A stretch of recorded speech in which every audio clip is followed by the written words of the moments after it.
Welcome to the MMA Formula Podcast. Here's your host, Windemir. Hello, everybody, and welcome to the podcast. This is episode 2 of the MMA Formula Podcast. Now, we will talk about Khabib versus Gaethje on this episode, and I'll also talk a little bit more about one of the MMA principles that I use as a coach.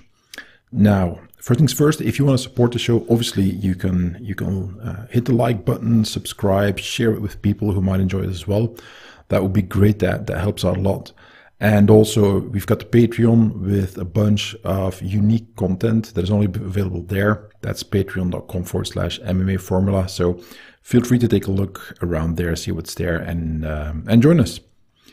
Right, let's get right to it. So, Khabib versus Gaethje, what happened? Well, first things first, I have a few knockout analysis videos on YouTube already about that card, so I'm not going to repeat that here in too much detail. The links are in the description of this podcast episode, so check that out. But I will mention a few. So the first one, Robert Whittaker against Jared Cannonier. That fight was a little bit disappointing for me because I had Cannonier as the guy who win that fight. Now, he didn't fight poorly at all, but I heard afterwards that apparently Whittaker broke his arm in the first kick that he landed on Cannonier. So Cannonier was basically fighting with a broken arm. So we can forgive him for not doing as well as he would have liked to do. But I like that style matchup a lot. Cannonier's come a long way. If you look a little bit into his history, I mean, he was a lot heavier at first, and then he really got ripped, got in shape, and his striking in particular got a lot better over time. So I thought it was a really good matchup for Whittaker, who has this kind of lightly unorthodox way of striking. He likes to lean forward a little bit with his upper body and head, exposing it, pretty heavy on that lead foot. But then again, his footwork is pretty fast. He likes to blitz in and out, and he's got some sneaky tricks up his sleeve. And one of them he likes to pull, which he did again here multiple times against Cannonier, is that he likes to throw that back leg roundhouse kick to the head. Now, he does it in two ways. He does it with a full hip rotation and with a half hip rotation, depending on the distance. And Cannonier was on the receiving end multiple times, and he blocked well. But even if you block those kind of kicks, again, this isn't Muay Thai. You don't have big boxing gloves. You have really tiny MMA gloves. So the glove itself doesn't protect you all that much. So it's a pretty hard kick to take if it's done with a fair amount of power. And there was a fight a while ago where this one guy blocked a high kick in the cage with just one arm. And his arm snapped in half. So his forearm was completely broken because the other guy kicked so hard. It has to do with how you block, the angle of his forearm, the angle of the kick, and so on. But, you know, it's like somebody swinging a baseball bat at your forearm. It's not surprising that it doesn't last all that long. So in this case, Whittaker apparently landed a kick really well and then destroyed Jared Cannonier's forearm. But back to that high kick. What he likes to do, Whittaker, is set up either it's 1-2 or sometimes a 1-2-3. I think I've seen him do just with a single punch, but usually there's a combination where, for instance, he does jab cross and then rear leg roundhouse kick to the head usually. Now, depending on how the fight goes, what distance he's at, the timing and so on, he typically leans over to the side away from the kick as he punches, and then stays in that slightly leaning forward and sideways position as he fires off the kick. Now, he can do it two ways. If he's close, what he does is he fires mainly the leg. There's very little hip rotation, which usually is not how you do the roundhouse kick. However, he's got a really great angle, so he tends to come sneaking up underneath the guard, and all of a sudden you've got this ankle or foot in your face from Whittaker. He's quite good at that. But if he sees, as he is punching, that the guy backs up or he hits him and his head goes back, Whittaker is perfectly able to fully rotate on his support foot and then fully rotate his hip into the kick and go for maximum reach with that technique. So he did that really well against Cannonier several times, and I like that a lot. So I was curious to see how he would do against Cannonier, who tends to have pretty good striking, in my opinion. Again, like I said, he's come a long way. But we'll never really know what the full fight would have been like if Cannonier wouldn't have gotten injured. So despite that injury, we fought well, but it leaves a little bit of a bitter taste in the mouth when you watch that fight, because it could have been so much better. Because for sure, Cannonier had his moments, did some good stuff, landed a few good leg kicks and so on. But in the end, Robert Whittaker deservedly got the win, so no complaints on that front. But, you know, I missed my prediction due to injury, so I'm not feeling all that bad about it. Then move on to Volkov against Harris. This is one of the fights that I have a KO analysis on YouTube about. Pretty good fight, despite that I don't really like Volkov as much as a technician. He's a really tall guy, and he's a little bit stiff in the way that he fights against it. There's nothing wrong with that per se. It's just that's a personal preference of mine. I prefer guys who are really good technicians and move fluidly. But he was effective. And Harris had a bunch of really good moments. And when he was pressured, there was this one instance in which he got pressured by Volkov's striking, and then Harris just fought himself out of that. And he just didn't back down and was aggressive and fought his way clear from that pressure. So that was really well done. But then we get to the end, that snap kick to the diaphragm that just basically nailed him, and it was pretty much all she wrote. I mean, just the follow-up from Volkov was just, just a few punches and it was over. But basically, Harris got caught out when it comes to timing and distancing. Again, go to the YouTube analysis that I did. Just a small mistake on his part, and then Volkov actually being smart and using his reach in an excellent fashion. If you want to see more of how tall guys can use their push kick or their snap kick, look up some of the older fights of Sam Schild, the Dutch K1 fighter. He did some MMA as well, if I'm not mistaken, because it's been a while. But he used his push kick, especially with his lead leg, very effectively. He would use it as a jab and keep guys at a distance. But because he's such a tall guy and obviously a heavyweight, I mean, that leg, even if it's not the fastest kick coming at you, he could nail you with it and push you back and slowly wear you down by hitting the body that way, and then use his striking effectively. So check out Sam Schild, and you can see the comparison to the way that Volkov uses push kick really well. And then we get to the main fight. I'm not gonna lie, I was disappointed in what Justin did. It's not that he is a bad fighter, quite on the contrary, but in his last few fights against Donald Cerrone, I mean, he used a lot of good footwork, good timing. The fight against Tony Ferguson was, in my opinion, brilliant in the way that he used his footwork and his timing and his counterpunches in particular, but also his offense was a lot more measured. And you could hear his coach Trevor Wittman telling him, hey, take a little bit off the techniques, don't go for the knockout punch, a little bit less power and more precision and speed and so on. And it worked wonders. Now compare that Justin Gaethje to the one you saw in the first round against Khabib Nurmagomedov. And we saw the wild man again. Not as bad as it used to be, but he was just out of control. He was out of control and swinging for the fences and doing a little bit of a bizarre kind of footwork, head movement, feinting, faking. I don't know what I need to call it, but very uncharacteristic from the way he normally fights. Now, was that on purpose? Was that just the stress of the moment? I have no idea. But the point is that he didn't fight as effective as he could. Now, he had some good moments.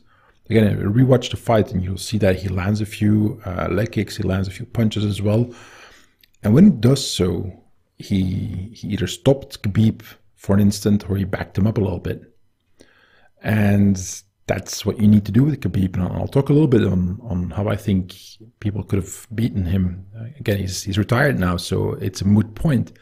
But despite that, it's an interesting discussion, just on a technical level. So Khabib did what he did.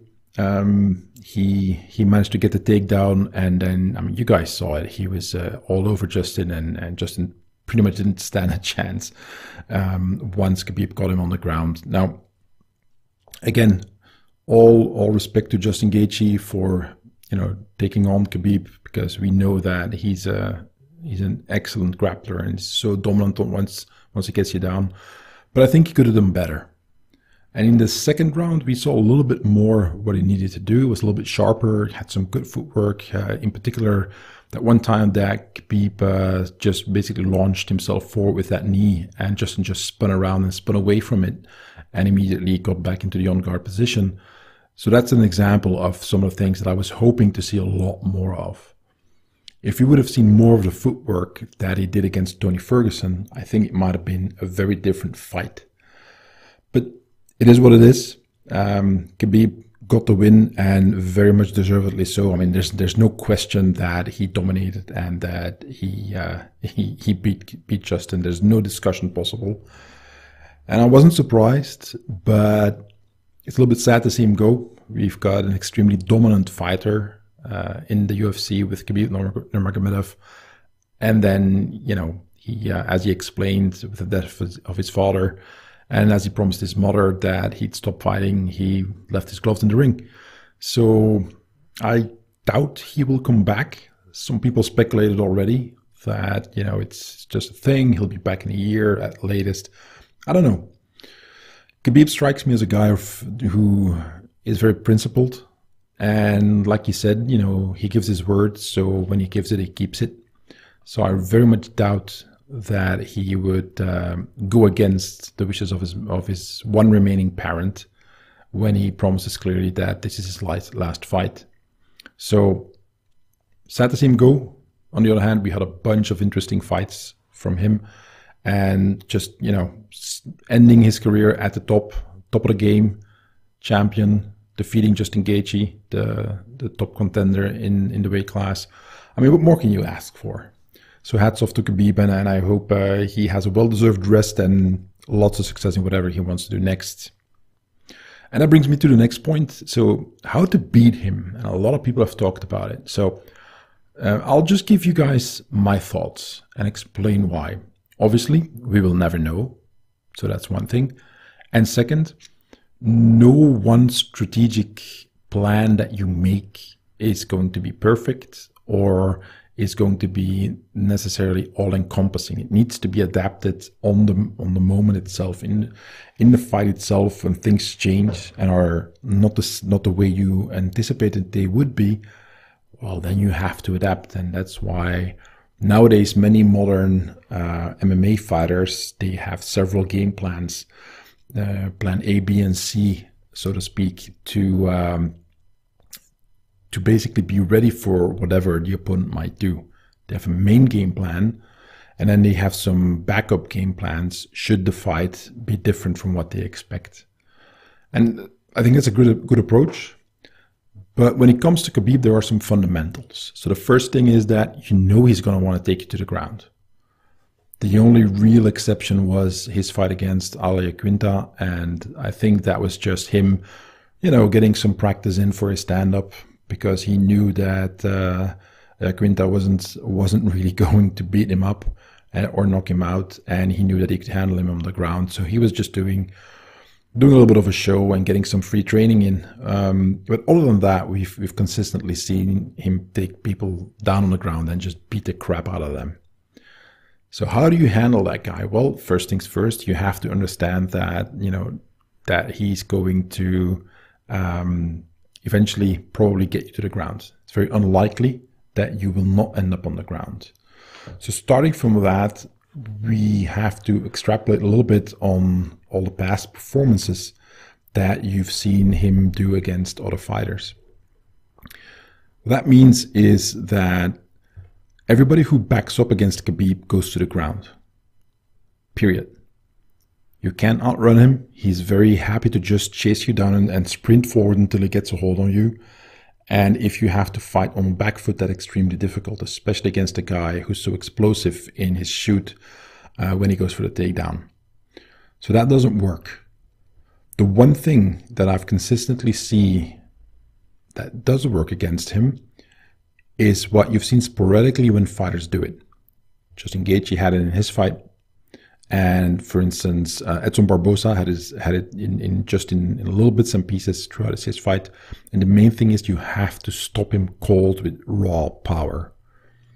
Barboza, at a certain point, just body kicked him and Khabib stopped in his tracks. And that's what you need to do.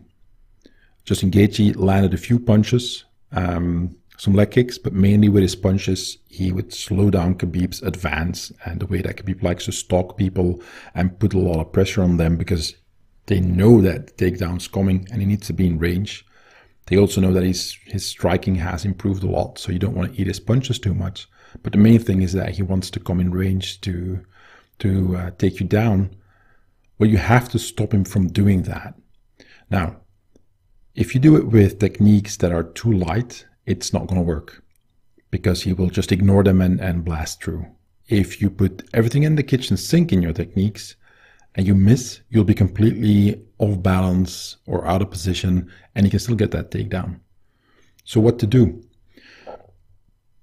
In my opinion, the best solution that there was to body kick him to death. Meaning that you body kick him not necessarily with the purpose of hitting the body, but with the purpose of slowing him down, forcing him to stop advancing constantly. Now, the type of body kicks that I'm talking about is what you see in Muay Thai, where what they call cracking the shell. A good example of that is Yotsang Klai. If you look up Yotsang Klai, he was famed for his body kick. His left kick was, people stopped blocking because it was so damn powerful.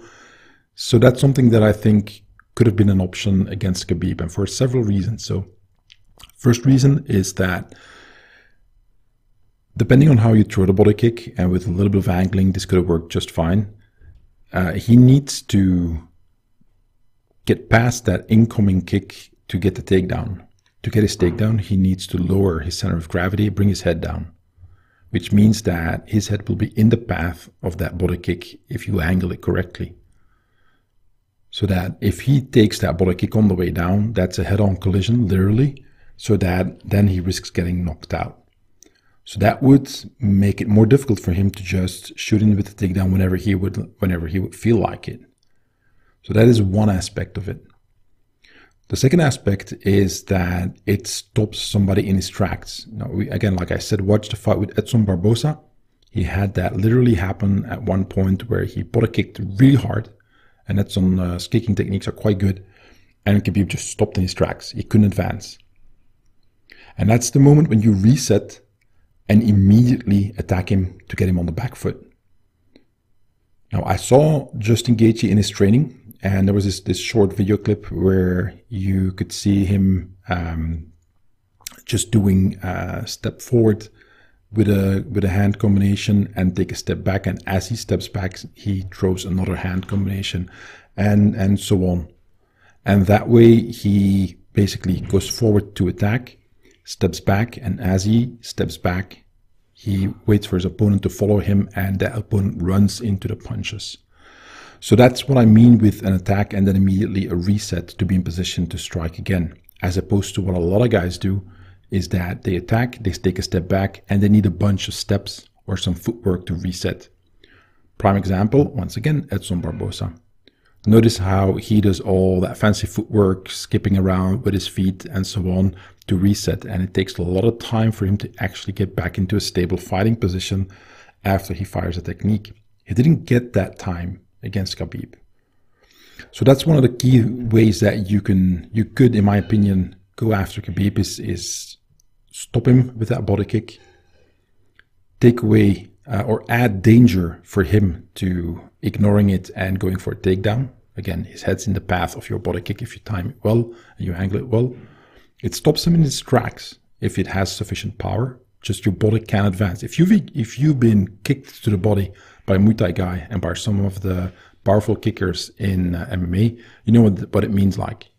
It's just you go forward and you get a shin slammed into your ribs and that's it. You can't advance, literally cannot advance due to the impact.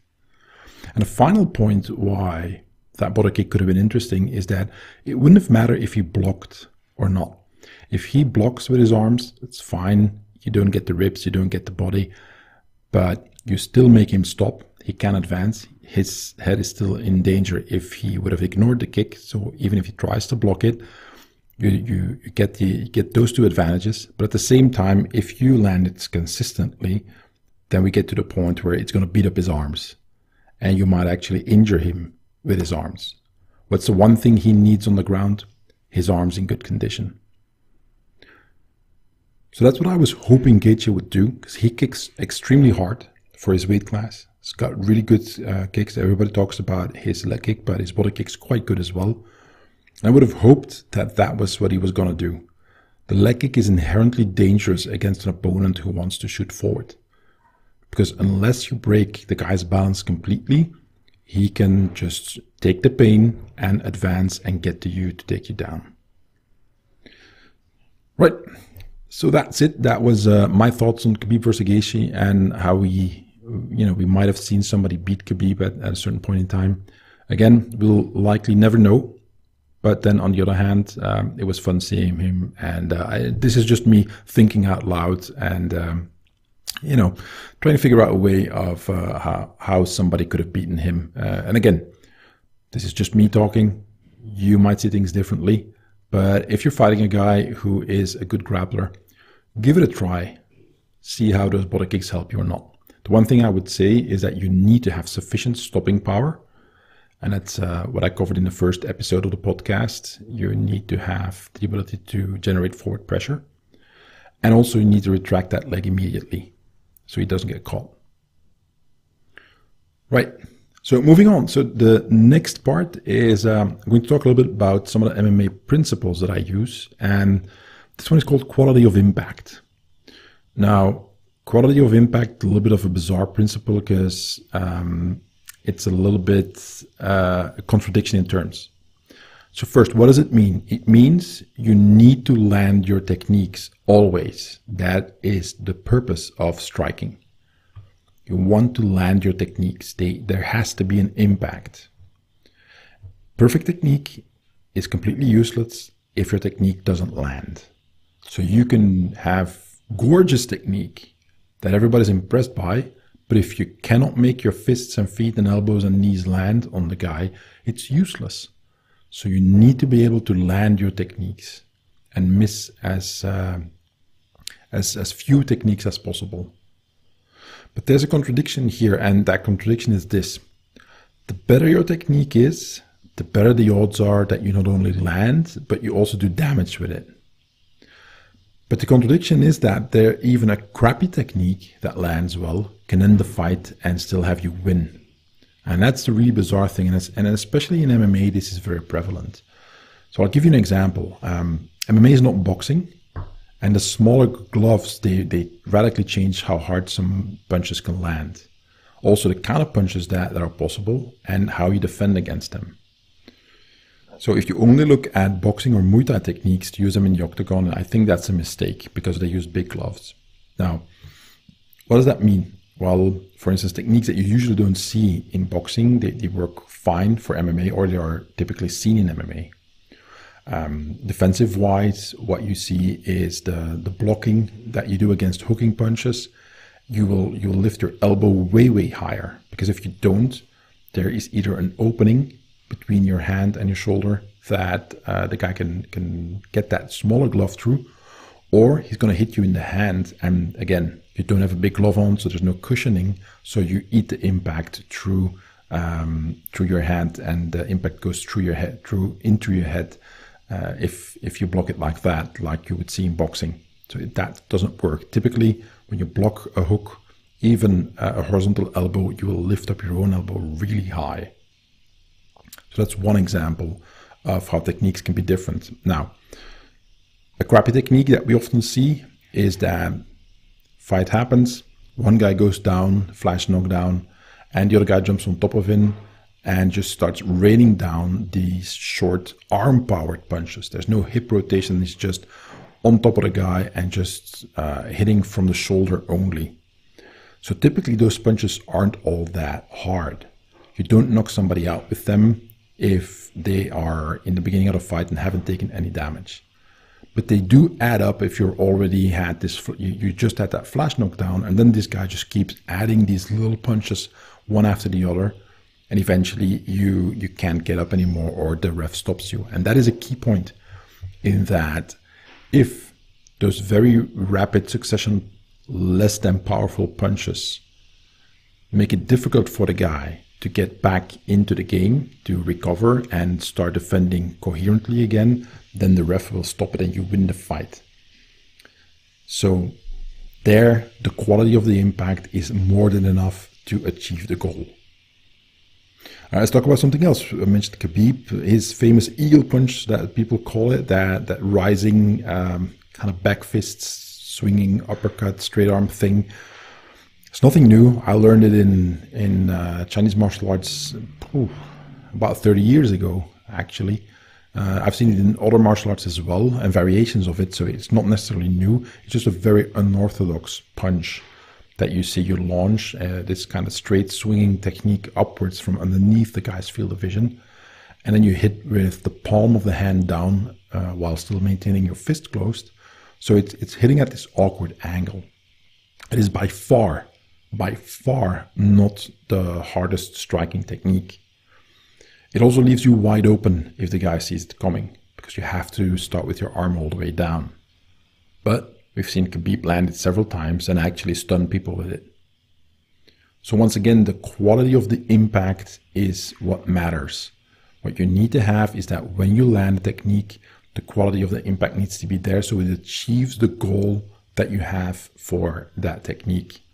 Whether that is setting up another technique, whether that is distracting the guy, whether that is trying to knock him out, or whether it is just adding damage. For instance, at the end of the fight that Justin Gaethje did against Tony Ferguson, Tony was pretty banged up. And we saw in that last round they fought that several times you could see Justin just throw these really, really hard shots at Tony, and Tony would be in trouble, but he'd keep fighting. But how did the fight end? With a few quick jabs. He launched this really quick jab, and it landed perfectly. And Tony shook his head a little bit, and he was obviously not really all there anymore. Justin took another look. He stepped forward, threw another quick jab that kind of didn't land fully, but it landed enough. Then Tony was turning away, and the ref stopped the fight. So, can Justin hit harder than that with his jab? Sure, but it was hard enough. The quality of the impact was there to achieve the goal, namely to make Tony eat more and more damage, and eventually get him to the point where it was too much, which is what we got, and or get the ref to step in and stop the fight, which is what we got. So when you practice, what you want to have is a balance between being process-oriented, meaning get good techniques, because good techniques will allow you to hit harder, hit faster, do combinations, be more defensive at the same time, and so on. So being process-oriented, but also being goal-oriented, meaning you need to land that technique, even if you have to adapt it a little bit and make it a little bit more unconventional. For instance, you want to throw a straight right hand, but the guy's always just outside of your reach. So what do?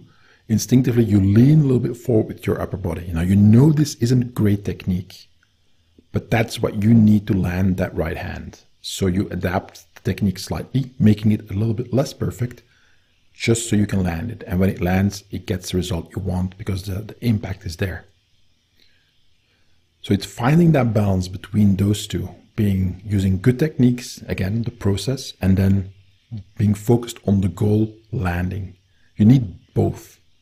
It's not one or the other, you need both.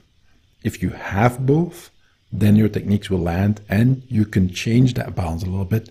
Sometimes a little bit more technical, sometimes a little bit more less technical. I don't like to use that term, but going away from proper technique.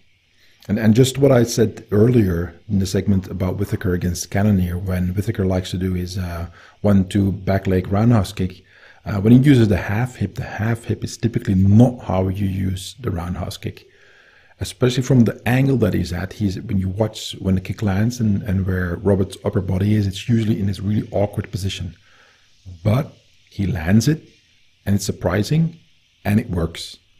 He's knocked people out with it, and he's stunned people with it. So it works. The quality of the impact is good enough to get the results, despite the technique not being perfectly done if you are just process oriented and look at the technical aspects.